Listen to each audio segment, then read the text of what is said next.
and she went, do you want to see what and she lifted the dress and she had sweatpants and running shoes on underneath. And she was just like, I can't do this.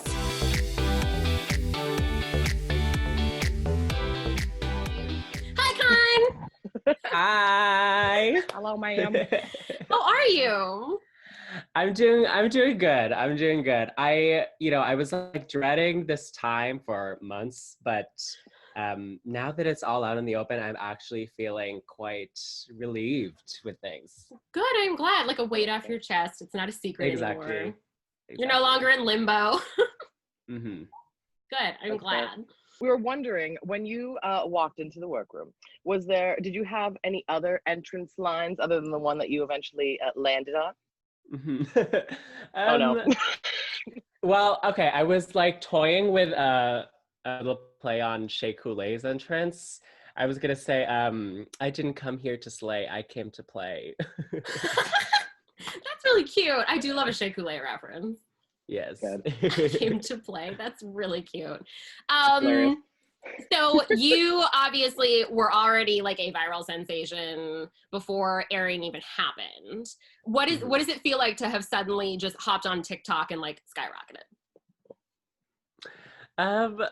Yeah, that was crazy because I'd never, thought that people would be interested in seeing like my nerdy math stuff, because that is something that I totally just did as a passion project. But it's great. It's I have like a totally new fan base now. People used to tell me like, oh my God, you're my like online drag mother. And now people say that I'm like their math teacher. You're so many jobs. Just teaching everybody everything. Mm-hmm.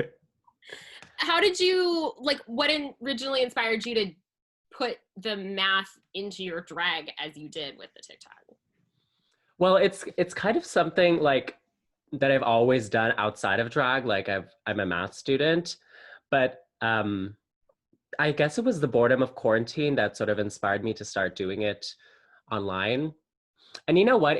I was sort of inspired by Trixie Mattel will always say in interviews that she was always like this like folk player, and she always had this music background, but she never thought to put the guitar in Barbie's hands because that was always her brand. Yeah.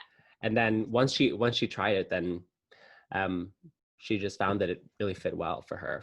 And so I think you just take that risk and then you try things with your drag and see what sticks. I love that. It's such a random combination, but it fits so well. It thrills me. Mm-hmm. That is very delightful, yes. I wanted to ask as well, so obviously the first episode was a bit of a bumpy ride for the first a little moment. I feel like with the fan base, it seems that they go immediately to, for someone that they've never met before, they go immediately to, oh, I don't know this person, but I'm gonna straight judge them off a cliff immediately. Whereas we've met you before, we just did a show where you were, I don't even remember when that was. Maybe you were our last pre-quarantine show. You, Boa, and Priyanka were at our last show before lockdown. So when people haven't met someone, but you've met someone, you know that, hey, well, they've been nice to, like, I don't ever pass judgment on somebody until they've done something to me. And you being on a TV show and saying something or doing something, I wasn't sitting there going, I hate her now. Like, no, I've met this person and they are a nice person, but I was sitting there going, no. So I like that you've kind of taken it in a, like you're kind of, at the beginning, it seemed that you were obviously a little upset, and then you've kind of gone more into like joking about it and kind of trying to turn it around. So I just like, what would you want to say to the people who are kind of have gone off the deep end and are like, this person, even though they don't know who you are and they don't know. So there are going to be some haters, there are going to be some trolls. I have to like realize even like the most popular, well-loved queens in the franchise have their haters. And I was having a conversation with my boyfriend about this, and he was like, why are you so concerned with the people hating you? Like, you should be putting your attention on your fans. Because I was like, oh, I'm gonna like put out like this like emotional performance and like slideshow of like my drag. And he's like, why? Like I was so concerned with changing people's opinions about me, and I really felt like I had to answer for what they saw on TV and show people, oh my God, no, I have a different side to me. That was just that was just like me in the heat of the moment. But like there are people who are gonna hate me no matter what, and even if I do put out like this big statement, do you think they're gonna bother to read it? No. Yeah. So, you know, some people, their opinions about me are never gonna change, and that's okay. You Once just have to they've decided, focus on the it's fans. like, Exactly. might as well. Yeah, because yeah, they're they're I interesting. also think sometimes. your other content kind of does that for you. Mm-hmm. Because it is another side for you, and you're so charming, and people, my whole timelines are like, oh, she's so smart, like. And so I think you're already even naturally doing what your boyfriend suggested. He seems smart. I think I like him. I don't know him yet, but I think we'd get along. Okay, but the tough thing is that I had like followers who were like, oh well, I've been subscribed to you for a long time on YouTube, but I'm like really disappointed now if that you really like this. Like I thought that you were gonna be like this like sweet little like math nerd and stuff, but like I have so many different personalities that like How dare you be a multifaceted? I'm not just one thing, right? Yeah. It's weird because it's very like the culture to be like, ooh, let's do some drama, some tease or whatever. And then when you give them drama and you give them a little something different other than we're all friends and we're having a great time, they're like, oh well, we didn't actually want that much. Yeah. You did most. So. Roll it back. If you could actually meet my arbitrary, uncommunicated expectations better, that'd be great. Mm-hmm. Okay, so when the world reopens and we actually all get set free, what's your favorite? What's the thing that you're looking forward to the most about like this experience moving forward and like getting to tour and that kind of thing? Oh my God, I can't wait to travel. I can't wait to go all around Canada and the States and the UK and just go to new places. That's like the ultimate goal for me. That's why I auditioned for the show. I wanted to explore the world. Have Do you think you'll be able to? Oops, sorry, you go. How dare you? Do you think you'll be able to? Do you think you'll be able to continue doing? Obviously, the TikTok ones won't be that difficult to do on the road, but maybe like little videos on the YouTube while you're traveling. Yeah, I wanna get some other people involved in that and like get like little quick tips from other drag queens Oh, that's cute. and like maybe do some vlogs. That's Very cute. nice. That'll be. You're gonna end up with like a full online teaching network that just like helps create drag queens. Oh my God, that thrills me. How long have you actually been doing the drag tutorials for, and like what got you into starting those specifically? I think my first tutorial that was like primarily targeted towards drag was probably 2016, so maybe 4 years ago. And it started because when I first started like wearing wigs as part of my, you know, just online presence and artistry, there weren't really many people teaching how to style wigs, and it was something that I had to pick up on my own. Like I would see like wigs online on these drag queens and sort of have to deconstruct them to figure out, okay, how do I like curl it in that way and tease it? And like popular wig stylists would give little tidbits of information and I would try to piece them together. But I figured if I'm looking everywhere for like wig tutorials, there must be other people doing the same and wanting to know the same. Totally. Yeah, I was gonna say us. Oh no, I've watched your videos and I think the first one I saw was like a puffy jacket or something. And I was like, oh God, that looks hard. And then I did the wig one and you're very helpful and informative, but no matter what I watch, I am horrible. I don't know why. I can't do it. I do everything that ever on my head. Exactly the same products I'm watching. I'm doing exactly the same thing. And I take it out and it's like, and I'm like, oh, I can't be bothered. Yeah, I can do like a sweet low ponytail. Like that's where the skills stop. Until all my wings are flat. Yeah, so absolutely. Oh dear God. I was gonna say, if you want to tell us real quick about, we haven't been there too often, but the Kitchener Waterloo kind of scene, or are you more in Windsor? No, you're still in Kitchener Waterloo, right? She gone. There she is.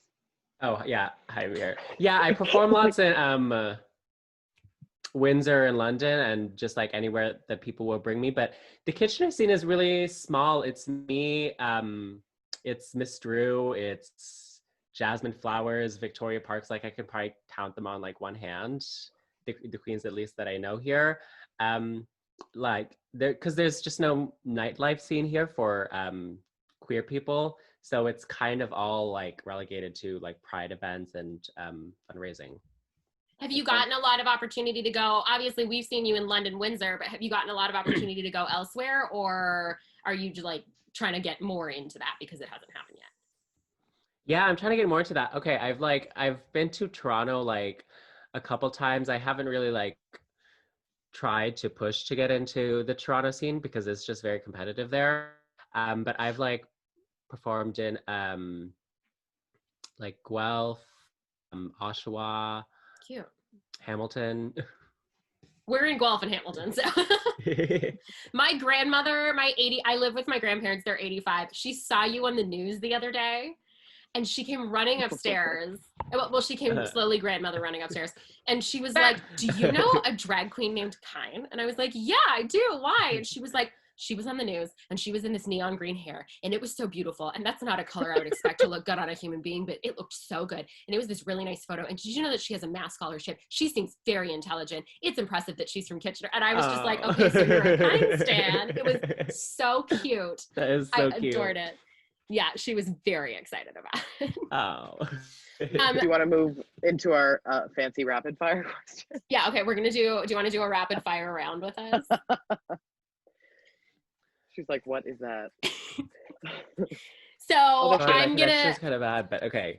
You got us now? Okay. She's back, She's like, cool, I can't hear you. We're gonna do a rapid fire round if you're down. Okay. So I'm gonna say this or this, and you just shout the first thing that comes, and then Jamie might scream "why" at you and scare all of us. Okay, ready? Poutine or maple syrup? Poutine. Beaver or moose? Beaver. Smarties or coffee crisp? Wait, say that again. Smarties or coffee crisp?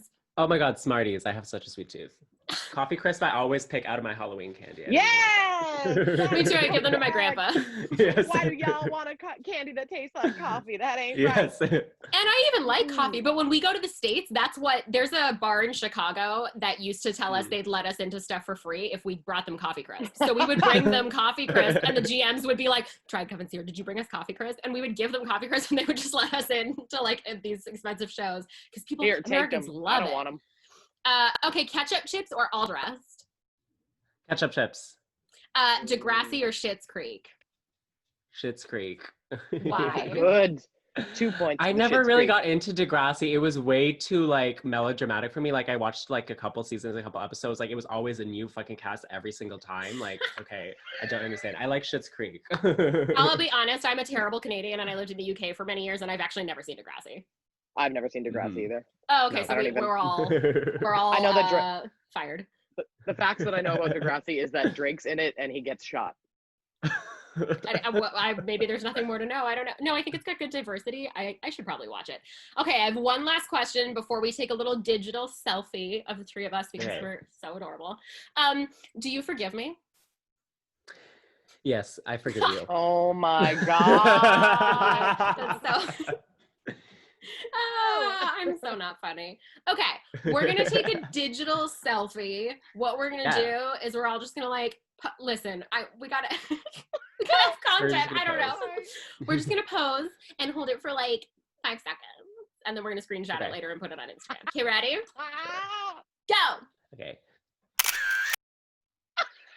Yay! That's it.